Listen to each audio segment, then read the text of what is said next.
Ya, salam sejahtera. Jadi bertemu kembali. Ya, tolong subscribe channel YouTube Ishak bin Ismail dan pastikan anda tolong saya jangan skip ad. Kenapa? Bukan saya minta sedekah, tapi kadang-kadang itulah ya sedikit ya daripada anda untuk saya ya dapat pendapatan, tambahkan sikit pendapatan untuk ya keluarga yang besar. Ya 11 orang ya. Jadi nak buat macam mana pelan-pelan lah ya, ekonomi pun ya sebegitu ya suka digambarkan. Jadi itulah yang kita terasa sebenarnya. Ya, zaman Covid ini orang cakap 2019-2020 tak menentu ekonomi ya. Terutamanya yang ya suka yang hilang kerja, jadi macam-macam lah. Jadi bagi saya ya, kita nak melihat hari ini bagaimana duit RM500 dibandingkan dengan RM5 Malaysia. Jadi adakah mereka sama? Sebenarnya mereka tak sama, tapi ya, kita bukan nak ya mengata-ngata apa, tapi kita nak membandingkan lah.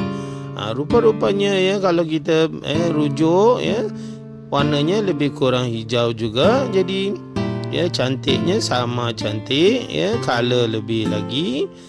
Jadi bol 500 itu. Jadi apa maksud rupiah ini sebenarnya ya? Jadi rupiah ini adalah mata wang bagi Indonesia ya. Jadi itulah yang kita kena gambarkan ya. Jadi bila ditukar kepada ringgit Malaysia, RM500 hanya dapat lebih kurang berapa ya? Di situ ada digambarkan 0.1424 ringgit Malaysia. Jadi nak kata kecil ke besar, jadi tengoklah sendiri. Tapi kalau kita dapat gambarkan RM1 Malaysia tukaran kepada rupiah lebih mudah, RM3,510. Jadi itulah gambarannya. Jadi maknanya bila dibanding-bandingkan RM5 ya lagi besar. Jadi itu yang kita nampak. Ya, kenapa ya bunyi ratus rupiah. Tapi itulah keadaan mata wang Indonesia. Ya. Jadi sudah ya runtuh harganya. Jadi gara-gara kemelesetan ekonomi ya, yang dialami oleh Indonesia. Jadi kita fahamlah ya. Rakan baik kita ya, negara Indonesia ya memang kuat kerja. Tapi kenapa mata wangnya agak rendah? Itulah keadaan yang digambarkan ya. Bila ya banyak pemain ya mata wang dunia, pembeli mata wang dunia ya, terutamanya kita nak sebutlah ya manipulator ini ya, orang yang suka beli dan jual mata wang negara-negara. Jadi mereka cubalah mengau untung daripada tukaran mata wang. Jadi kesannya Indonesia ya mata wangnya sangatlah kecil. Jadi di situ diletakkan ya.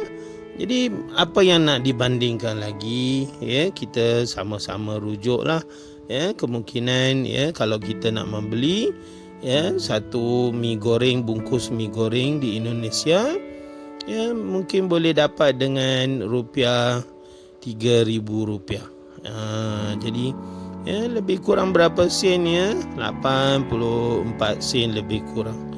Jadi sebenarnya bila ada tukaran ini, inilah yang dikatakan ya ekonomi. Jadi ramai orang nak bekerja di Malaysia, ramai orang nak datang ke Malaysia, Indo nak datang ke Malaysia sebab ya dikatakan ringgit Malaysia ini besar nilainya. Jadi bila contohlah satu orang dengan gajian RM1,000 Malaysia dibawa pulang ke Indonesia, RM1,000 itu mereka sudah jadi ya 3,500,000 ya, 10,000 lebih. Jadi jutawan ya Pak ya. Jadi itulah keadaannya, rasionalnya. Sebab itu kita nampak ya banyaklah ya dari segi ekonomi ini ya, kerajaan kedua-dua negara Malaysia dan Indonesia patut melihat kepada bandingan RM5 dan RM500 ini bagi menstabilkan semula ekonomi kedua-dua negara. Patutnya ya kita bolehlah sama-sama tolong menolong lah Kita pun hairan ya, kenapalah kecil sangat nilainya. Di cadangan saya lah ya, kita boleh buang ya saun ratus itu ya. Kadang-kadang bila kita dengar duit Indonesia, wah bunyinya begitu besar. Ratus rupiah, ribu rupiah, juta rupiah. Jadi patutnya dilakukan seperti di Malaysia ini, mudah sajalah. RM5 kalau tukar jadi sen memanglah bunyi besar, 500 sen. Jadi sebab itu kita tenggelamkan perkataan sen itu, jadi RM1 ialah 100 sen. Itu cadangan lah ya.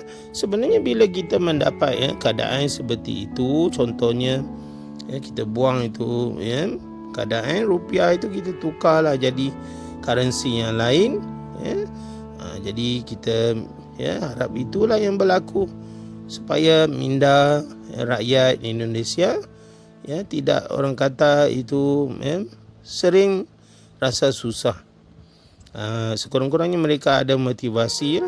Itu cadangan lah, bukan saya pakai ekonomi, tapi dari segi emosi rasional kita nampak bila ditukarnya, wah mata wang Indonesia besar, tapi sebenarnya kecil.